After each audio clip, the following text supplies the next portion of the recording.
Good afternoon, conference, and yous have really made my day now. I just cannot believe yous have nothing better to do than sit there and listening to my meanderings that's going to happen over the next 15 minutes or so. Unbelievable.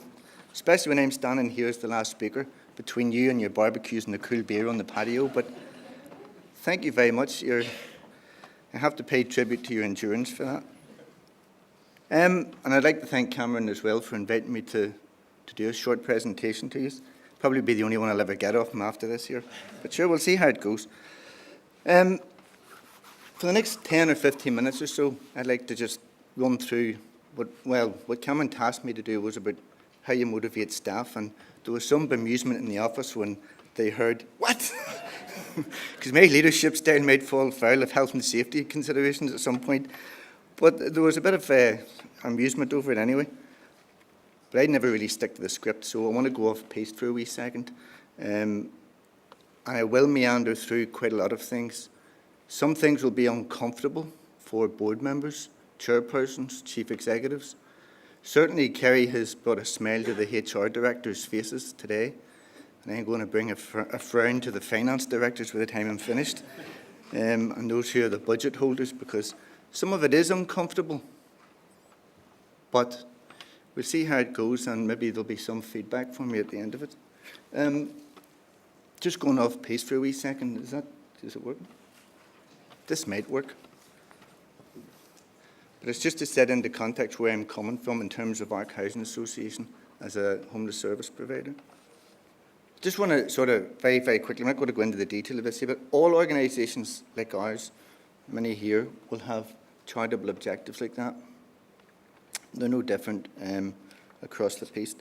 And essentially, for me, what we're going to talk about today is about the prevention and relief of poverty, which is core to my own organisation, and that is the actual charitable objectives of Ark Housing Association and most of the registered housing providers in Northern Ireland. And likewise, as Kerry had gone through too, about being a value-based organisation, we are registered charities. We are value-based organisations. And most of you will have values like that or similar. Some might be slightly different. But irrespective of that, they are values and they are at the core and the heart of your organisation. And for those of you that are sort of sharp-eyed, you'll see that it spells pride in the acronym. And believe you me, my new board members spent a lot of time working this out for it to come to that, because it's what they want to instill in every single member staff in the organisation, to have pride in what they do and to the people that they serve.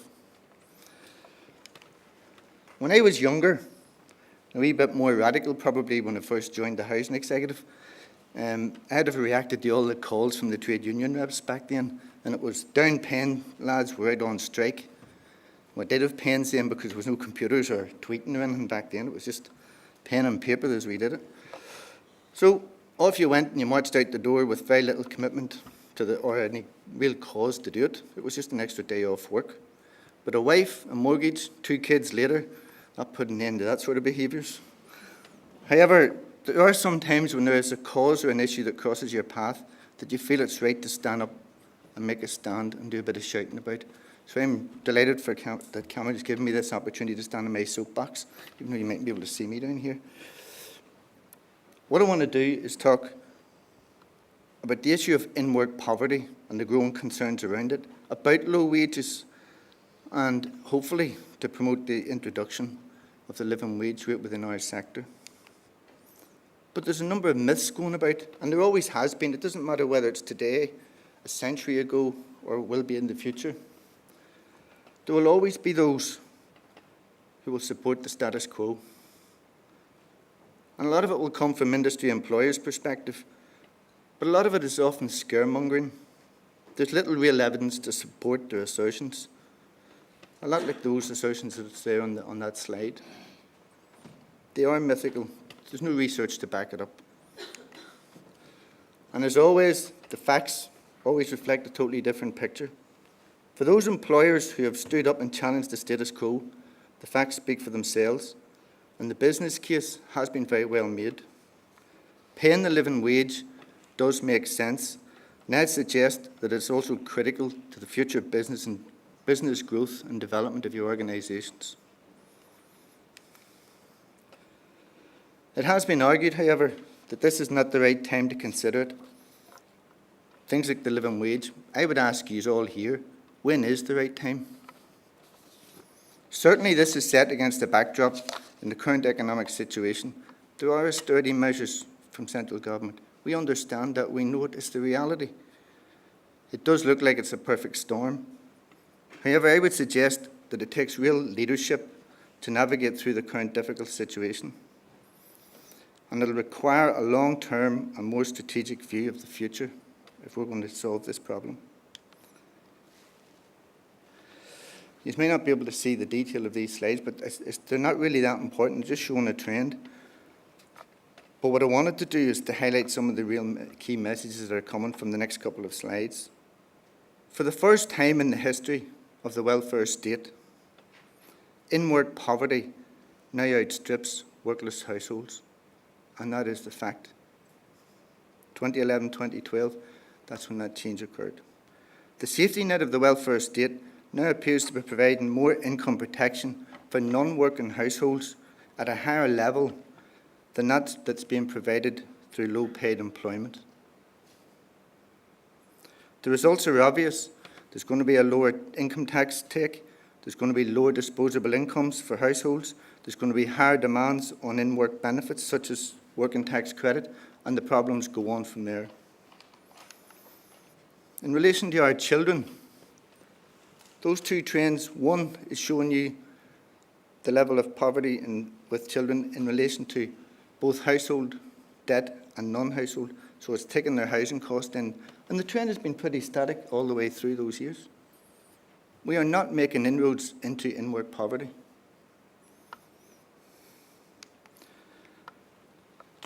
That chart highlights again the effect that low wages and the low-wage economy is having on our families and our children. We all know in housing the linkage between health, housing, education, life opportunities, and that slide demonstrates it more effectively, that once again, taking an issue of Key Stage 4 education in Northern Ireland, the number of children who are suffering in poverty and are failing to attain Key Stage 4 education, and that will inexplicably be linked to their future life chances. I have a radical solution. I want to go back to my days when I used to go out the door, the first drop of the pen. You see Kieran up the back there, he would have been one of us as well at that stage. Yeah, there's an easy solution to all this. We can cure in-work poverty tomorrow by paying the politicians the same rate. However, I don't think that might be a solution too far, because they're a wee bit fond of claiming double home expenses and dodgy travelling expenses as well. So I don't think that's going to be a runner. As social enterprises, charities and value-based organisations, we are genuinely concerned with the health and well-being of all our customers, whether that's those who need our services and support, or indeed our staff who deliver them. If we need to be reminded, this collage highlights the extent and the human impact of the work that each one of us do in this audience today. We cannot and should not allow anyone to diminish the human value of the work that we do, and often it's done in the most challenging circumstances. We do care. As organisations with social values, we do genuinely care about those who in our society need our help and need our services, and that includes our staff. I would suggest that all employers and leaders need to ensure that we deliver for our staff.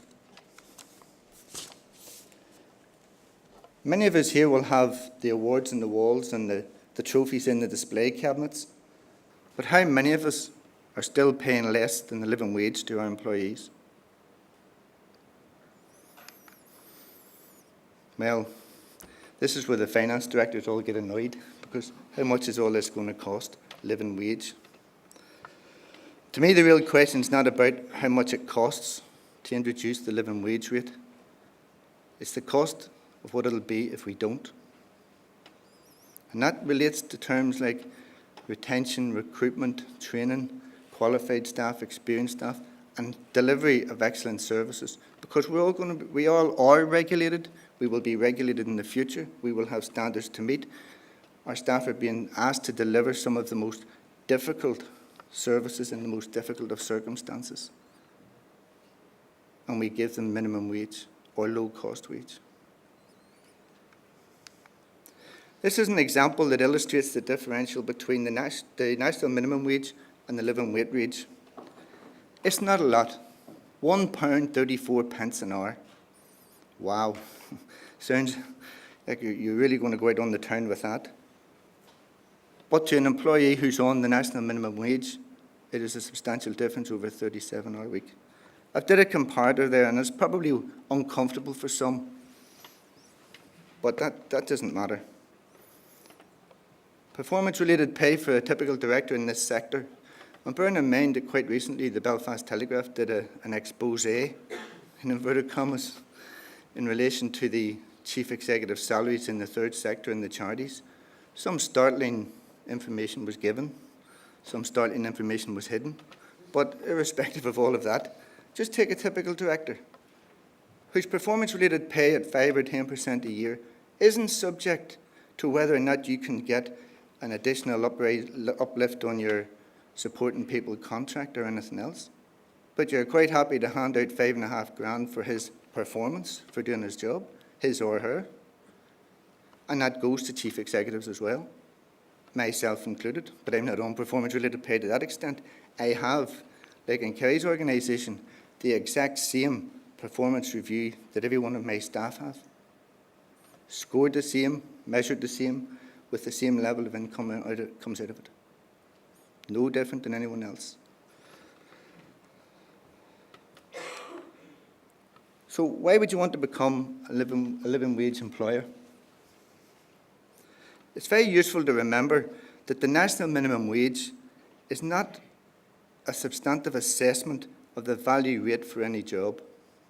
All it is a minimum level that the government have decided employers will pay for a job.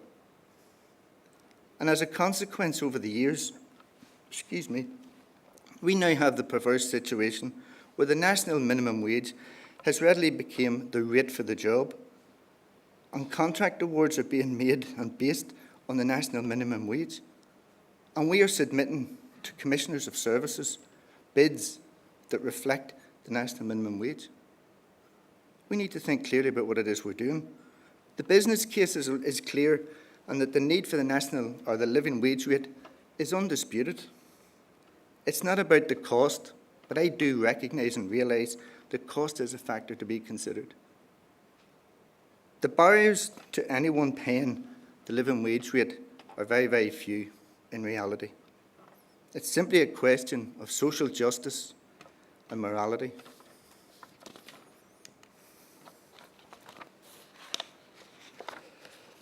As social enterprises, charities and value-based organisations, every one of us need to answer some very difficult questions. Recognising the reality of the contracting system that we now find ourselves within is not enough. We actually need to do something about it, and that is the task for real leadership. Arc Housing is the first housing association in Northern Ireland that has been accredited with the living wage rate employer status. I hope after today will not be the only one.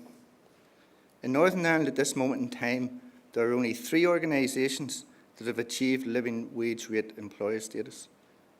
Arc Housing, Business First Northern Ireland, and the Quaker Service.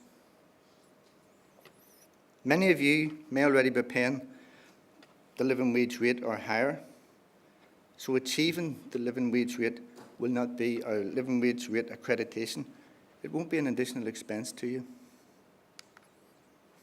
I would like to take this opportunity finally to challenge all my colleagues in the voluntary housing sector, and indeed everyone who's a chief executive leader, board member, chairperson in the third sector, to take the first steps in helping to tackle the increasing trend towards in-work poverty and the continuing cycle of low-cost business planning that we're all being forced into.